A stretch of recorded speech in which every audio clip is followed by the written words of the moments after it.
那我想啊，云游、云展、云直播，那么正在超越时空，让世界各地的观众呢都能够欣赏到彼此的这个馆藏的珍品，那么领略世界各国文明的交流互鉴的流光溢彩和绚丽多姿。In South Africa, the president announced a level 5 lockdown on the 24th of March 2020. The country was completely closed for a period of 2 months with no movement allowed except to go and do some grocery shopping and to go to the pharmacy. In June 2020, the restrictions were downgraded to level 4 with certain activities allowed, such as exercises between 5 a.m. and 9 a.m. Now we are on level 3 lockdown, but museums and other cultural institutions are still restricted. Any of the cultural institutions that want to open must prove that they have met certain conditions. This is made difficult because in most of the country, the curve has not yet flattened. The numbers of deaths are still increasing. We, however, hope that once the curve has been flattened, we will slowly open our doors. Preparations for this are at an advanced stage. 我也相信你们馆会很快重新开馆。那么我想，南非的观众啊，也跟中国的观众一样，也是迫不及待的希望来到博物馆，现场体验博物馆珍藏的魅力。那么我也很期待您和您所带领的博物馆和中国国家博物馆一起呢，在后疫情时代，我们开展更多的合作。那么疫情呢，暂时阻挡了我们见面，但是呢，网络连线为我们的沟通和合作提供了无限的空间。The Ditsong National Museum of Cultural History appreciates the gesture and hope that the two countries can do very interesting exhibitions that could be exhibited in both our museums. Again, Director Wang, we appreciate your initiative in connecting people through culture, one of the most important weapons of driving peace throughout the world. As you say, even in times of distress, technology is able to facilitate and connect us with each other. We are looking forward to the success of this project and receiving the baton back that is passed from one museum to another, from one country to the other in demonstration of our human solidarity. 非常感谢这个索拉尼博士。然后我知道这个南非迪宗啊国家文化历史博物馆呢是一个博物馆群，在组织结构上非常有特点。我希望索拉尼馆长能够简单的介绍一下您这个博物馆这个组织架构和它的特色。Ditsong Museum means a place where cultures converge. It is a public 3A institution under the Ministry of Arts and Culture. It is true that it is a diverse institution with 3 main museums. The Ditsong Cultural History Museum, which focuses on the diverse South African cultures. The Ditsong Military History Museum, which focuses on how conflict could be resolved. The Ditsong Natural History Museum, which focuses on South Africa's fauna, flora, and species. This is in line with our philosophy of creating diversity. And as our mission states, we are a place where cultures converge. We believe that humanity is interconnected with the environment. And this interconnectedness is held together by our cultural creativity in all its forms. The museum aims to showcase that interconnectedness and diversity. In managing the institution, we have directors for each museum under a CEO. The CEO reports to the council or board of directors. The board of directors report to Parliament of the Republic of South Africa via the Ministry of Arts and Culture. 那么索拉尼馆长，您也知道，中国国家博物馆作为理事长单位呢，构建了多个全球博物馆合作的交流平台，然后包括金砖国家博物馆联盟、丝绸之路国际博物馆联盟，还有全球博物馆馆长论坛等等。我们结交了世界各地的朋友，也包括您的博物馆在内，相信我们会有更大的作为。那么经过我们的共同努力呢，我们双方的合作将会迈上新的台阶。那么这一次呢，我们有幸邀请到了全球的10几个国家博物馆共同参与我们这个接力活动。相信这个项目呢，不仅可以为我们两馆在彼此的国内增加更大的观众的流量，也可以在全球范围之内扩大我们2个馆的国际影响力。目前呢，中国国家博物馆已经举办了几十个在线的展览。那么今后呢，我们将进一步加强线上的合作。那么这次连线活动本身就是一次有益的尝试。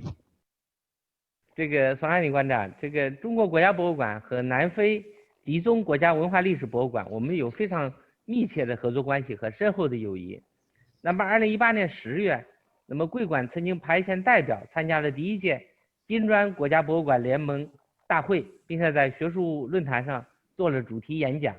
然后作为最早参加金砖国家博物馆联盟的机构之一呢，为联盟的发展提供了巨大的支持。那么2019年4月，您本人又亲自来到北京，参加在中国国家博物馆举办的全球博物馆馆长论坛，分享了贵馆的藏品特点以及对于举办展览的一些思考，也让我们进一步了解了南非人民爱好和平、尊重多样性的文化传统。相信这次接力活动呢，能让更多的观众进一步加深对南非历史文化的理解。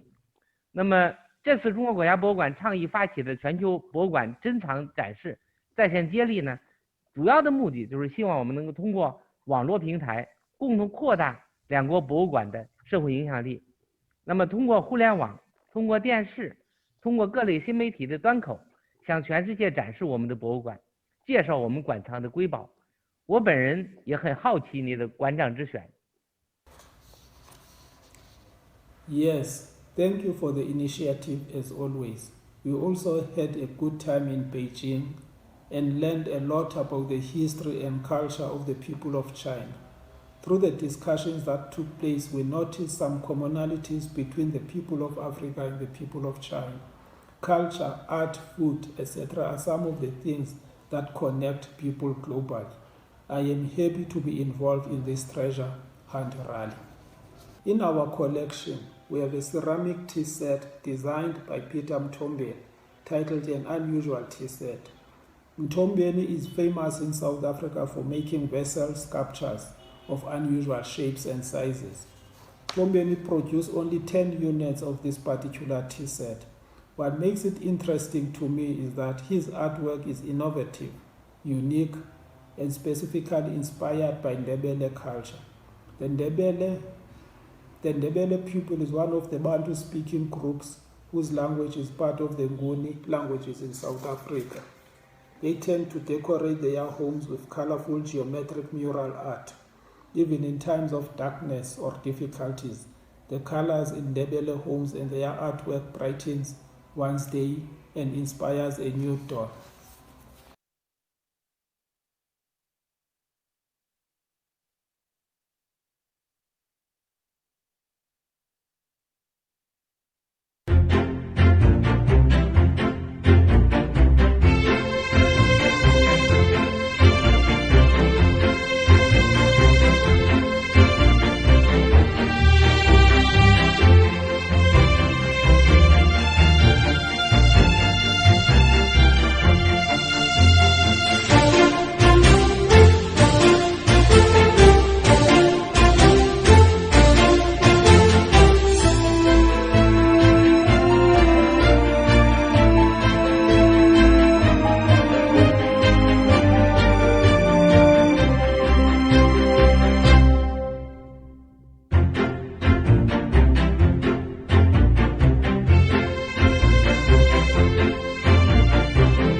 Tshwane. I'm the curator of anthropology, and this is the Dipijake Bophelo exhibition, which is a Sepedi phrase translating pots alive in English. This exhibition seeks to celebrate and acknowledge women in the different stages of life in many aspects, and this came about due to the fact that we live in a patriarchal society, and for the longest time women have not been acknowledged and they've not been seen until the 1980s with the rise of feminist anthropology. That's when women were actually being recognized. In this exhibition you do not see labels, which is not really something usual in exhibitions, but the aim was just to celebrate different women from different backgrounds without saying this is a Zulu woman or a Sotho woman. It starts off with this display case which shows that women have been part of the shaping and constructing of life, and there was no better object than a pot, which is a round shaped, well, a lot of pots are round shaped and demonstrate the cycle of life. So pots in many African traditional societies, pots are part of every stage of life. So when a child is born, they are bathed in a pot. When they die, a pot is also broken. And when African people communicate with ancestors, so it plays a role in the living and the dead. So it's always there. In this display, there are pots that come from the early Iron Age, the middle and the late. This is just to show that women have always been there. Women have always been contributing to the building of society. And a pot is used for various purposes. It's used for beer, so in ceremonies or gatherings, they use it to drink from. They use a pot to fetch water. They use a pot to cook from. So a pot is just there, hence Dipijake Bophelo. So we get food from a pot and we get water from a pot. But a pot is also made out of clay. Clay is the soil that we walk on. When someone dies, they go back to that soil, hence the title Pots Alive. And it just shows the strength and the resilience. So it symbolizes the woman. The pot symbolizes that a woman can just survive a whole lot of things, like this pot that goes hundreds and thousands of years back. So it's been excavated, it's been there, but it still survived, and we see it today. And then on this one, there are different types of clay. This display case here showcases the art. Given the history of this country with colonization and apartheid, some of the earlier artists were not acknowledged. So it would just be a Zulu woman or a Sotho woman, which is what this exhibition is trying to avoid. So you can see the different names of the artists, but the two in each end do not have a name, but they were taken in 1937, but we still showing the artist's face to say this is one of the artists who made this pots. And the different clays. So this is just to showcase the artists and the different clays that they use. The museum curators, all my predecessors, I think they've done a great job in trying and documenting all this and actually collecting the different clay to show that this is the material that have been used over the years, because some of the societies are no longer making this pot. So this is a good reference, and for people who want to do research, etc., they can come and look at this. So we have everything that goes into making a pot. This display case here is also showcasing the different pots that we house. Well, these ones are from the anthropology collection, but this exhibition, you have objects from the ceramic collection and archaeology. So it's from 3 collections. Although I know which ones are from which group, but we decided that we are not going to label each.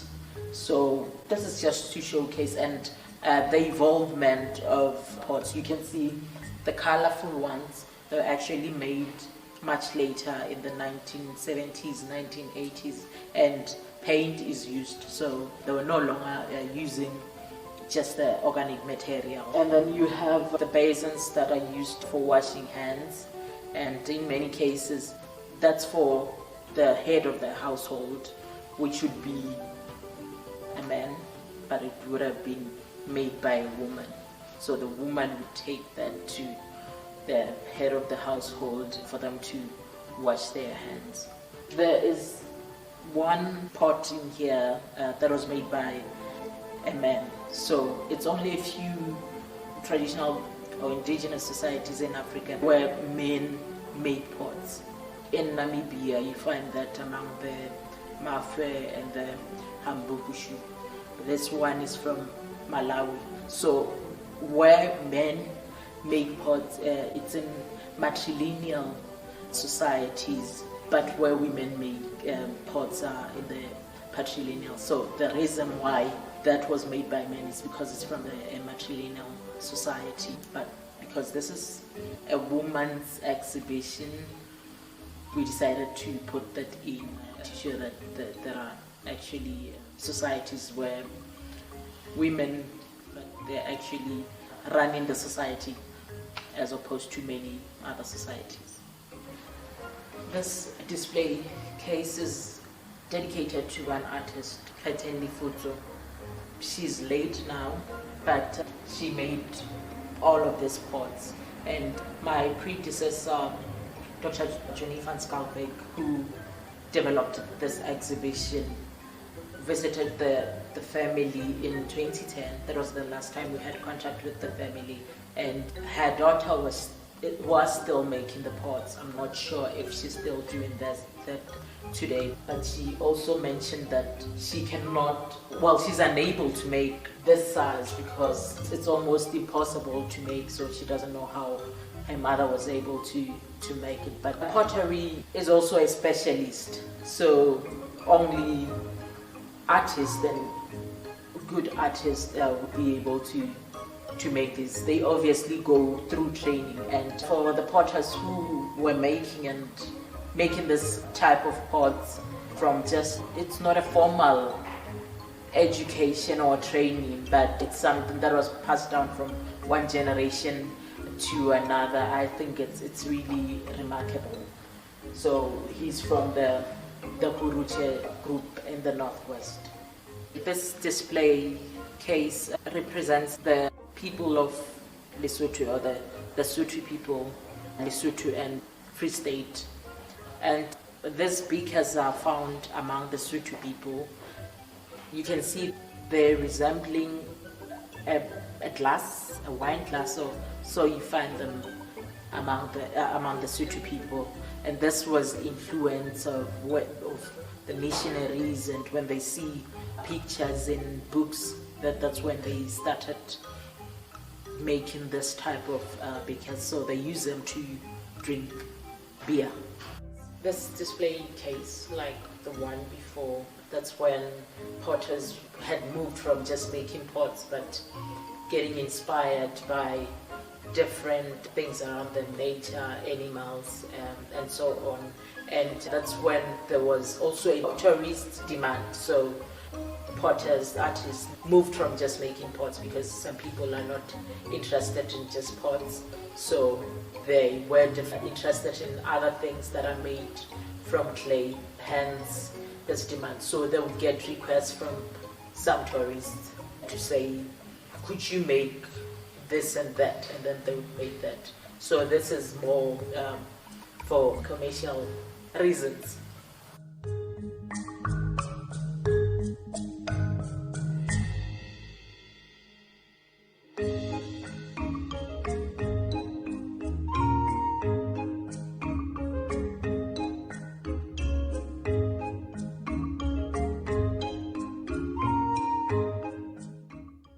headdress.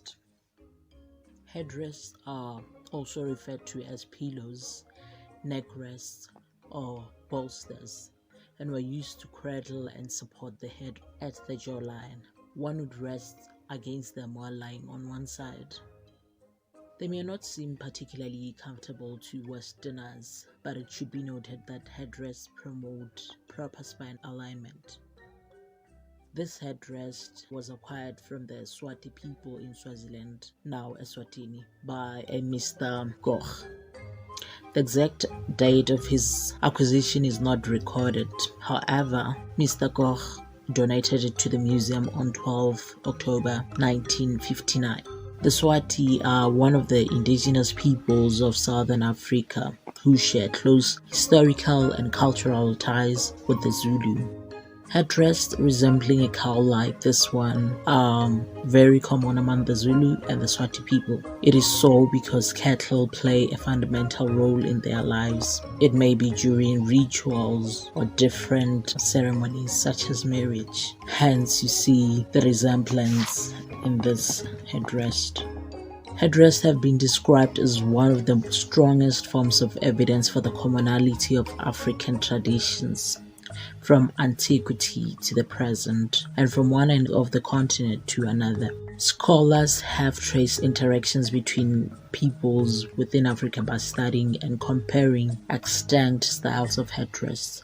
Well, until recent times, headdress were used widely in many communities in the south of the Sahara. The earliest known African headdress were discovered in Egypt. However, it is not necessarily an indication that Egyptians were the first to use them, but only suggests that in the dry and sealed environment of an Egypt tomb, examples survived longer than they would have in a damp region in south of the Sahara, where termites flourish. Some of the earliest datable sub-Saharan headdress were found in burial caves of the Tilim people who lived what is today Mali from the 11th to the 14th century. In several areas of Africa, the human head is regarded as the seat of wisdom and knowledge, and as such associated with concepts of power. Headdress as items created to support this precious part of the body, being the head, were consequently revered. For example, among the Luba people of the Democratic Republic of Congo, when the body of the deceased was unavailable for burial, his or her headdress was buried instead.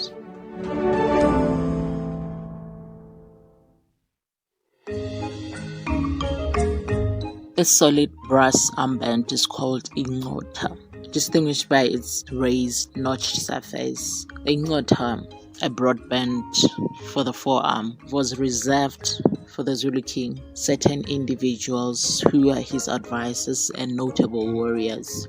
This type of armbands were awarded by the king as a symbol of honor and bravery. Dress was an important means of distinguishing the ally members of Zulu society, and on special occasions the king and other men of rank traditionally appeared in garments fashioned from the highly valued skins. And equally restricted to those of high rank were brass ornaments, which were also worn by certain royal men, select male advisors, and notable warriors. They normally took the form of rings that adorned the neck, the arms, and legs. Unlike iron, copper, which is the main component of brass, was not available locally in any great quantity. Most of it was imported through Delagoa Bay, today Maputo Bay in Mozambique. During the 18th century, the Portuguese, the Dutch, and the British all contested for control of this bay, with varying degrees of success. By the mid-18th century, the British, with their inexpensive trade goods obtained in India, superseded both the Dutch and the Portuguese and established a trading factory on an island in the bay, where they manufactured their own copper bracelets. By the end of 18th century, however, the Portuguese were again firmly in control of Delagoa Bay. They became the prominent suppliers of brass and copper, as well as beads and cloth, which were the primary trade goods sought by the local inhabitants. There are numerous references to unworked brass being supplied by the Portuguese in the form of long rectangular blocks or rings called umdaka. Rough pieces of brass were brought to the Zulu by the local Tonga-speaking peoples living to the north in the vicinity of Delagoa Bay in exchange for ivory tusks, iron, tobacco, and other goods. Evidence strongly supports the contention that neck rings and arm rings were manufactured among the Zulu. A Portuguese trader known as Dinisa reportedly had a store there during Dingani's reign, that is between 1828 and 1840. The Zulu king traded tobacco and elephant tusks for brass neck rings and arm rings, which Tonga carriers transported south to the Zulu region. Other armbands always had to be made at the royal homestead.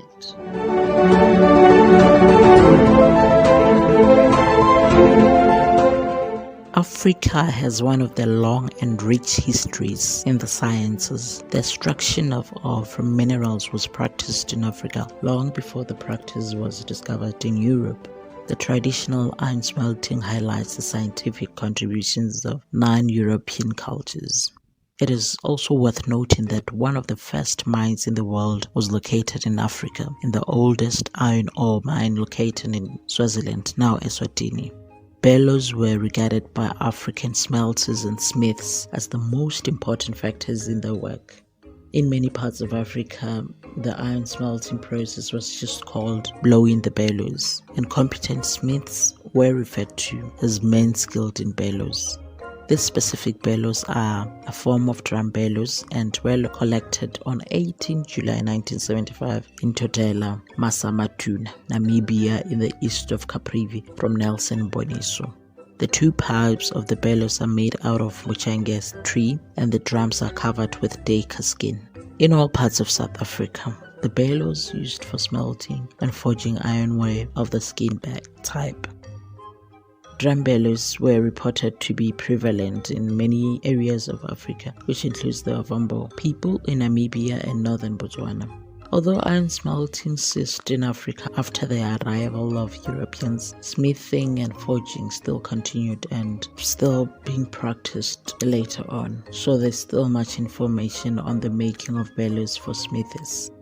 The earliest evidence of iron smelting in sub-Saharan Africa has been recorded in Nubia 4000 before the Common Era. However, there is a debate over where iron smelting originated in Africa. While some scholars are of the view that iron smelting originated in Egypt, the Nubia, and the rest of Africa, others hold that it actually originated in all these regions independently.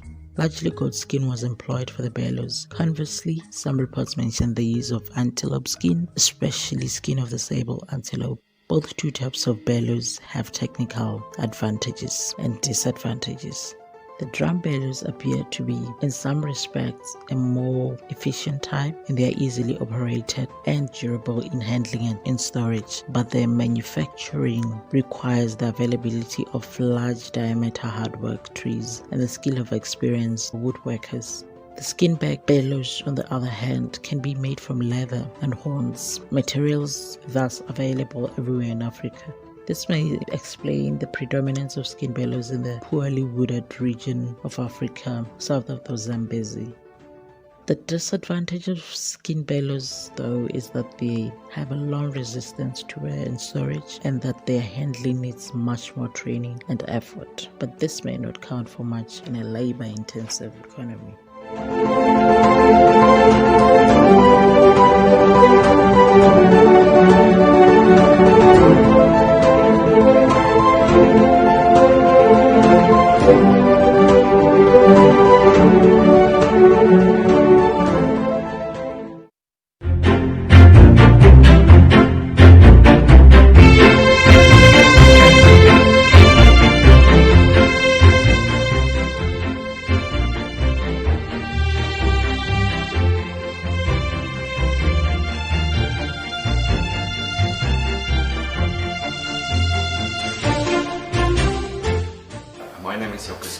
I'm a curator here at the National Cultural History Museum of Ditsong I'm a curator of the animal-drawn vehicles as well as the numismatics collection, and I'm also currently busy acting as Deputy Director of the Sammy Marks Museum and the Pioneer Museum. So we are here today at the Cultural History Museum talking about animal-drawn vehicles. What we have behind me here is an animal-drawn vehicle. Is called a spider and was mainly used in the late 19th century. It's called a spider because if you look at the form or the shape of the vehicle, it looks like a big spider with the wheels here. You can see normally coaches have smaller diameter wheels at the front, but with the spider it has basically the same size wheels. With normal wagons or coaches, you will find that the front wheels are much smaller than the back wheels. So the wheels are all the same size, it looks like a spider. This particular object is called a twyfelaar spider in Afrikaans. Twyfelaar in English means doubter, which means you can choose to which side you harness the animals. You can choose to which side this vehicle is going to drive or ride. Inside this carriage you will also find two benches back to back facing into different directions, depending on which direction you want the carriage to be drawn by the horses, either to that side or to that side. And it was drawn by 2 to 4 horses, and it was mainly used on special visits and special occasions. This particular one is actually belonged to a long Willem Prinsloo or tall Willem Prinsloo from the famous Willem Prinsloo Agricultural Museum, and it was beautifully restored, as you can see in the detail on the wheels and on the body as well. So this forms part of a bigger collection of transport at the National Museum of Cultural History, of which the bulk is mostly exhibited at the Willem Prinsloo Agricultural Museum, where you will find ox wagons and Cape carts and so on, which dates back from 1840s until early 1900s. So you can view it at the Willem Prinsloo Agricultural Museum, and it's one of the largest collections in the country. Just to make mention of one other very important animal-drawn vehicle, which you can view at the Kruger Museum, is that of President Paul Kruger. It was a stagecoach or an English dress chariot that was manufactured in London by Tyrrell and Sons, and he got that dress chariot in 1898, and very interestingly enough, before the South African Republic went to war with Britain, that coach was purchased or ordered from a catalogue, and hand-painted images of the coat of arms as well as the vierkleur or the flag, the 4 colors flag of the former South African Republic was painted on that coach.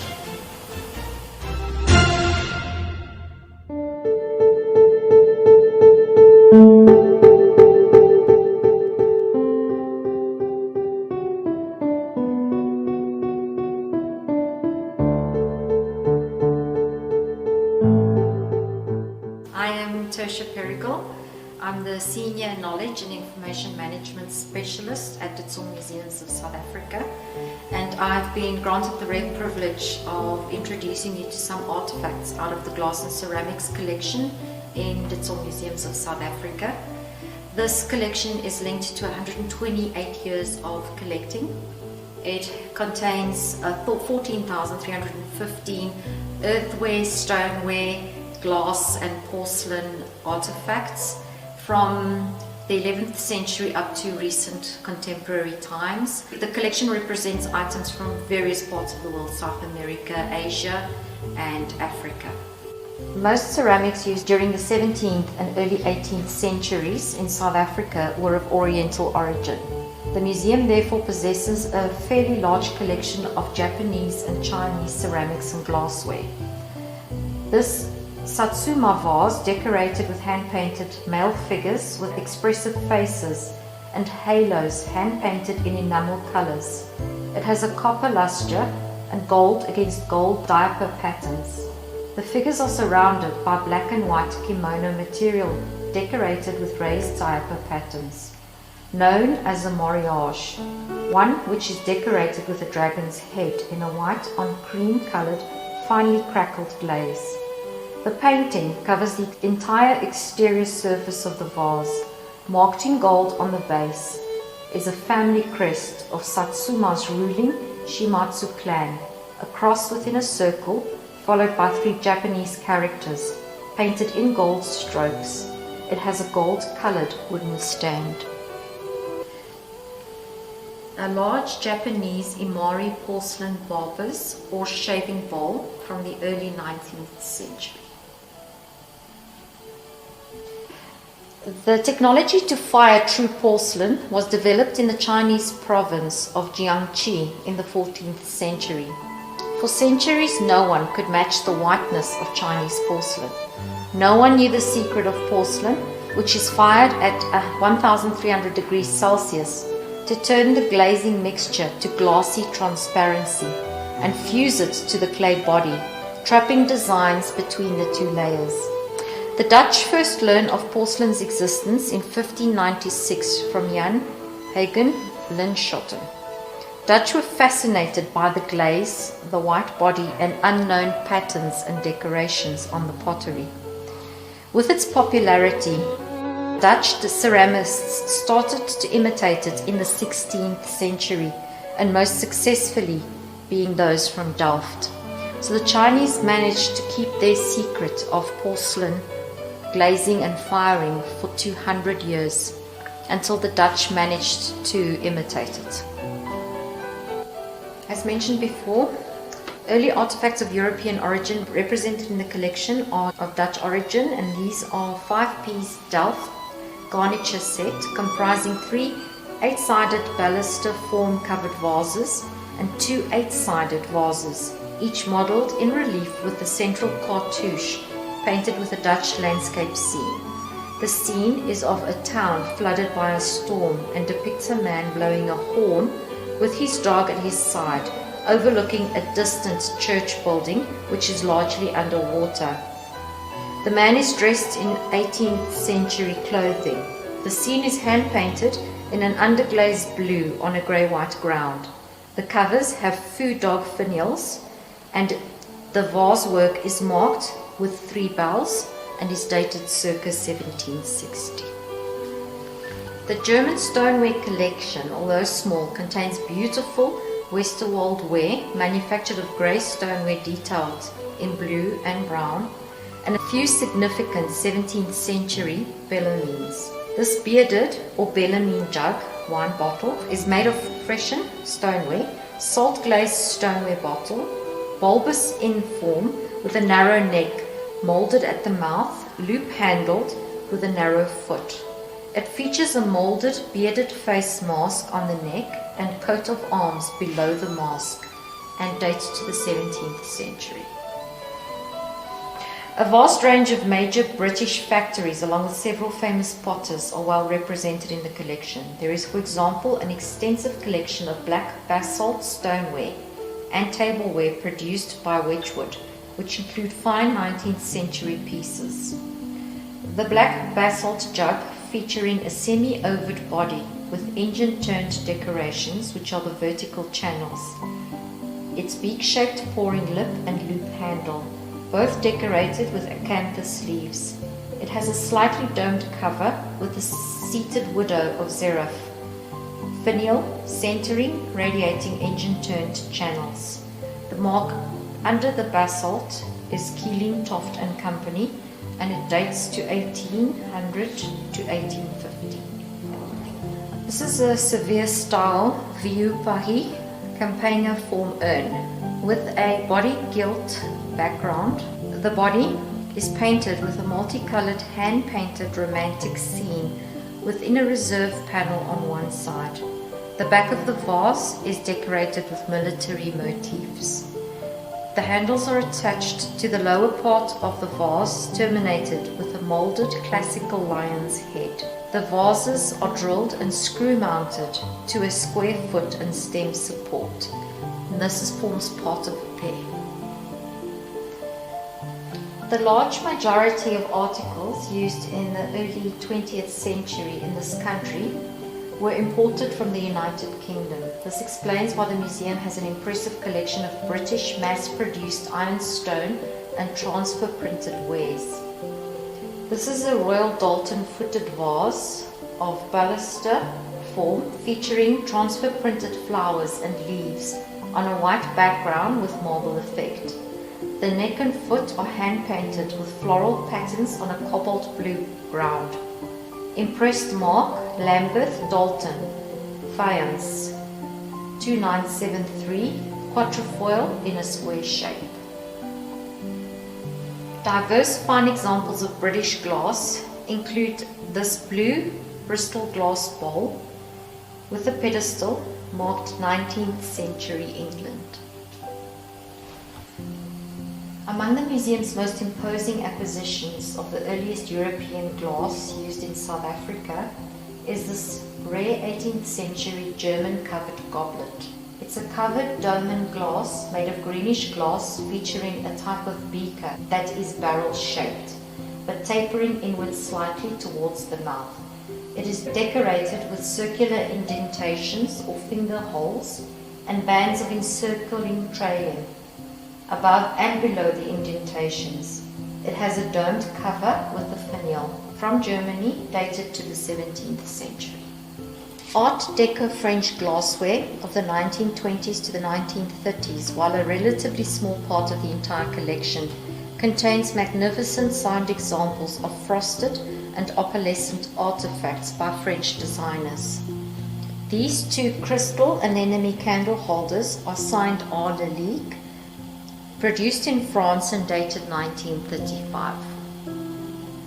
This Venetian wine glass, featuring a shallow ogee-shaped bowl and conical folded foot, is decorated with intricately embedded turquoise and pink-colored glass threads in retori patterns and latticino in gold and white. Applied decoration, pronce, which are blobs of glass on trailing, from Venice, dated to the 18th century.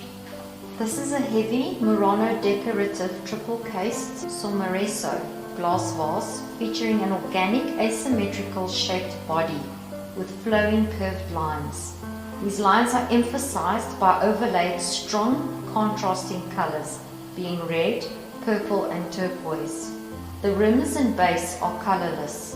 It is unsigned, produced in the island of Murano near Venice, Italy, dated to 1950. From Rorke's Drift, based in Lesotho and belonging to the Western ceramic tradition, this is a circular shaped stoneware vase hand-built by Dina Molefe. It is highly decorated with both applied amasupa clay, semicircle stippled patterns and bold geographic motifs, which are zigzags and circles. It's slip painted in iron and black under a reduced kaolin matte glaze. The collection has gradually been expanded with various decorative and domestic items from the 1930s to the 1950s, such as this linware vase painted with sand images. It's one of a pair and is dated to 1930s. This is an unglazed low-fired ceramic sculpture by Henriette Ngako, constructed in the form of a totem sculpture with intricate patterns in rich earthly colors and an unusual combination of creatures harmoniously arranged. On the top you will see there's the bird, there are horses on either side, there's a bull, and at the bottom here you can see the lizard.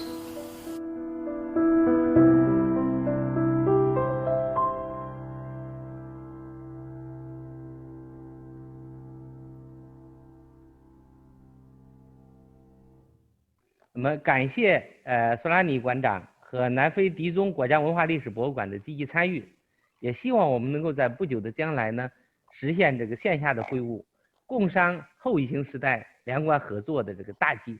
我在2008年的时候路过约翰内斯堡，但是没有正式往返过南非，我也期待着有机会能够到南非，到您的博物馆去亲自去看一看。